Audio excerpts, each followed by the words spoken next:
Nauna po ang yabang ng Department of Agriculture. Nauna po yung yabang ng mga nagpapatupad ng 20 pesos, mga supporters po. Nakakaawa naman. Ano po ang katotohanan? Kaya ako, isa lang po ang hamon ko, di ba? Ang sabi ko po, pag may nabili kayong 20 pesos, kasi nung pinagmamalaki po nila tong 20 pesos na bigas, katuparan ng pangarap, katuparan ng pinangako, mahusay talaga. Ito na talagang ultimate na gobyerno, pinakamagaling na gobyerno. Kayang to pa rin, hindi kaya ni Duterte yan. Di po ba? O ngayon po, unti-unti na pong nahuhubaran. Ang katotohanan po, isang araw lang pala yung 20 pesos na bigas na yan. At sa Cebu lang. Tignan nyo na. Yung mga nang-aasar po. Ang simple lang po ang sinabi ko. Kung makakabili kayo ng 20 pesos na bigas na makakain ng tao, iboto nyo. Pero kung hindi po, wag nyo po silang iboto dahil paulit-ulit po. Paulit-ulit po tayong binubudol dyan sa 20 pesos na bigas na yan. Ayan na po, nagsasalita na po ang Comelec. Hindi po ba? Yan ang sinasabi ko sa inyo. Alam nyo po, etong gobyernong ito, alam nyo po, iba po sila mangako. 1 million pabahay, 20 pesos na kilo ng bigas. Ito po, balita po to, Inquirer, Rappler. Ano na po? Yung 20 pesos na bigas, unti-unti pong nahuhubaran sa atin na yan po ay patuloy na pangangarap lang. Nakita nyo po, tandaan po ninyo, no? Comelec, hindi po basta-basta, ayuda po yan. Bawal na po mamigay ng ayuda, mga AIX. Pagtungtong po ng May 2 to 12. So wala, kailan po nila ipinangako na ititinda? May 1. Launching, May 1. May 2, tigil na po dahil Comelec ba? Ipapakita po nila, ito po susunod nila. Kaya naman tayo titigil na ngayon dahil may election ban na. Hindi po nila sinasabi yan. Hindi po nila sinasabi yan. Ang sinasabi nyo, pinagmamalaki nyo, 20 pesos na bigas. Mula May 1. 20 pesos na bigas. Ngayon, maghabol kayo sa kapapaliwanag. Ang hamon ko lang po sa inyo, wag na kayong papabudol. Pag nakabili kayo, boto nyo. Pag hindi po kayo nakabili, wala na po yan. Una po ang yabang. Nauuna po ang yabang. Kala mo talagang pinakamagaling ng Pangulo, yung mga taga-TikTok, nagwawala, ano na ba to? May 20 pesos na, ano na? Kaya sinasabi ko po sa inyo, backfire po yan. Ngayon po, nalalantad na po, announcement ni Claire. Saan lang po magtitinda? Kadiwa, sa Cebu lang. Sa Cebu lang ba dong? Akala ko ba Visayas? Kaya nga po sinasabi ko sa inyo. Pag bumili po, ngayon, wala na naman. Ngayon, ano na naman ang sasabihin nyo na naman ngayon? Paparating na. Ganyan rin. May 1 lang po. No? Wala pa pong permit. Yung May 2 to 12. Kinakailangan nyo pong kumuha ng permit. Ang buong akala ko po, eto magtapatan po tayo mga kapatid. Sa yabang po ng announcement ng 20 pesos, akala ko talaga pinayagan niya ng Comelec. Akala ko may permit na magbebenta talaga. Wala po silang sinasabi na depende pala sa Comelec.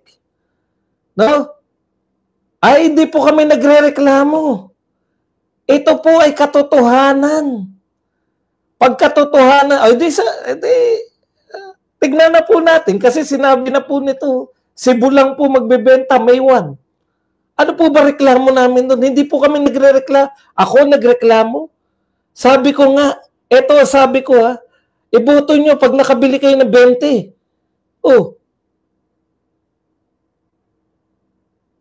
Totohanan po to. Ang sinasabi ko po rito, pag nakabili kayo ng 20, iboto nyo. Eh ngayon po sinasabi na wala eh.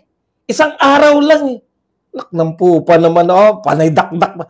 Hindi na po tayo dadakdak. Babasahin po natin. Pag-uusapan din po natin si Gwen Garcia na sinuspindi po ng ombudsman. Iyan. Tapos, ang sinisi po ni Gwen Garcia ay sinisi po si Duterte pa rin. Antindi talaga ng mga Duterte lang lahat na may kasalanan sa mundo. Ikaw naman, yes, ang ibig, ito, yes, kanina ka pa dakdak ng dakdak. Ibig mo sabihin, yes, may 20 pesos. Ang sinasabing, wala talaga. Binabalita na po na wala eh. Isang araw lang eh. Gusto nyo, sige po. Wala talaga, wala. Hindi ka talaga mananalo sa mga to. Facts po to. Mamaya babasahin natin yan. Okay, punta po tayo rito. Yan yung problema nyo. Nagtatrabaho na rin ang presidente. Iba na po pinag-uusapan nila. Ang sinasabi ko, 20 pesos na bigas. Ano na mga pinagsasabi nyo? Kung ano-ano na. 20 pesos na bigas. Meron ba o wala? Meron o wala? Pucha, pinagbubulan nyo kami. Isang araw lang, May 1 lang, sa Cebu lang. Ano ngayon? Antay na naman. 3 taon na kami nag-aantay. Pagdating ngayon, antay ulit. Yan ang sinasabi natin. Nauna kasi yabang nyo. Inuunan nyo kasi yung yabang. Huwag muna kayong magyabang. Wala naman pala kayong permit sa Comelec. Pagkatapos ba ng eleksyon sa tingin magtitinda? Ako po naniniwala din na magtitinda pa. Okay, ano po ang pag-uusapan natin? Pag-uusapan pa rin po natin, ito pong pag-uusapan pa rin po natin si Gwen Garcia ay 6 months suspended sa ombudsman. At saka ito pong prime water ng mga bilyar ay paiimbestigahan daw po ni Pangulong Marcos. Kita nyo, alam na alam ni Claire, paiimbestigahan. Okay, yan po mga pag-uusapan natin. Masyado lang pong mainit dito. Pag nagsasabi ka ng totoo, masyado mainit eh. Kumusta na kayo, di ba? Uy, Duterte pa rin kayo. Hindi na po si Duterte presidente. Ikaw naman, Duterte pa rin. Kulang kayo. Asan yung 20 pesos nyo? Pinagmamalaki. Nakakatawa po. Kasi po, eto po, yung 20 pesos na bigas, nung in-announce po to, nagwawala na sila eh. Kaya sabi ko nga, saan makakabili? Ituro nyo sa amin nang kami magkawang gawa. Yan po ang aking real talk po eh. Saan makakabili ng 20? Liwanagin po natin lahat, liwanagin po natin. Mayroon pong tinitinda yung NFA 29 pesos, no, 'di ba? Sa Kadiwa Center. Sabi ko nga, saan kaya yung Kadiwa? Saan ba yung mga Kadiwa na yan? Kung yan po ay malayo, konti lang naman bibiling ko, 2 kilo lang. Hindi na ako pupunta ng Kadiwa. Baka may pila pa. Ngayon po, bigla po sila nangako ng 20 pesos na bigas. Tapos nag-ingay na kagad, no? Para lang po magkaroon kayo ng context saan po nagmumula yan. Bakit na galit po itong mga to? Okay. Sabi po, 20 pesos na bigas. Nagwala kagad. Alam niyo po yung mga supporter ng ating ni BBM. Alam niyo po, makarinig lang po ng magandang balita Sa kawalan po nila ng proyekto, pinapangako pa lang, pinagyayabang na. Oh, kaya pa ng ano nyo to? 20 pesos. Sige lang, sabi ko. Saan ba makakabili niyan? Baka gusto nyo namang sabihin sa amin para may i-announce ko. Kasi wala po nagsasabi. Ha? Ang sinasabi lang nila sa Visayas. Malapit na katuparan ng pangarap ng mga tao. Katuparan. Katuparan pala ng pangarap. Okay. Di ba? Okay naman. Walang problema. Sabi ko nga, simple lang. Kasi nabudol tayo nung pinangako to.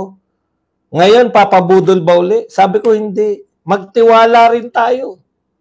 Kaya nga sabi ko, pag nakabili kayo ng 20 pesos, iboto nyo. Pag hindi po kayo nakabili, ba't kayo boboto? Niloko na kayo ng 3 taon, papaloko pa kayo ngayon. Tuwing eleksyon lang naririnig. O, di po ba? Simple lang po kasi dapat katotohanan eh. Katotohanan po. Oh. Duda na nga dahil after 3 years eh. Sabi, huliman daw at magaling. Sabi ni Tito Soto, huliman daw at magaling. O di boto nyo si Tito Soto pag nakabili kayo ng 20. Pero pag wala kayo nabili, bakit nyo iboboto? Niloloko na nga kayo. Huwag na mga tigas na mukha. Matigas na talaga mukha ko. Ang usapin po, 20 pesos. Ayun naman, no? Kayo nagmalaki niya, nananahimik kami. Hindi naman po sa amin galing. Sa atin ba galing? Mga Duterte supporters ba nagsabi na magkakaroon ng 20 pesos na bigas? Sa inyo galing yan. Kami pa matigas sa mukha. O ano na po ang katotohanan? Ito na po ang katotohanan. Announcement po to. National sale of 20 kilograms is still lacking COMELEC approval. So wala pong approval yung pang-national. Baka naman sa Visayas. Kasi sa Visayas sinabi yan eh. Okay. Ito po, under Section 1, Section 261 of the Omnibus Election Code, the release, disbursement of expenditures of public funds is prohibited 45 days before regular election and 30 days before special poll except for the maintenance of public works. Ito lang po pwede mag-release ng pera except for the maintenance of public works and emergency work in the event of public calamity. Kung may kalamidad po, pwede po maglabas ng pondo. O, eto po, hindi po akin to. Inquirer po to. Dated ngayon po. O, balita po to ng Inquirer, April 30.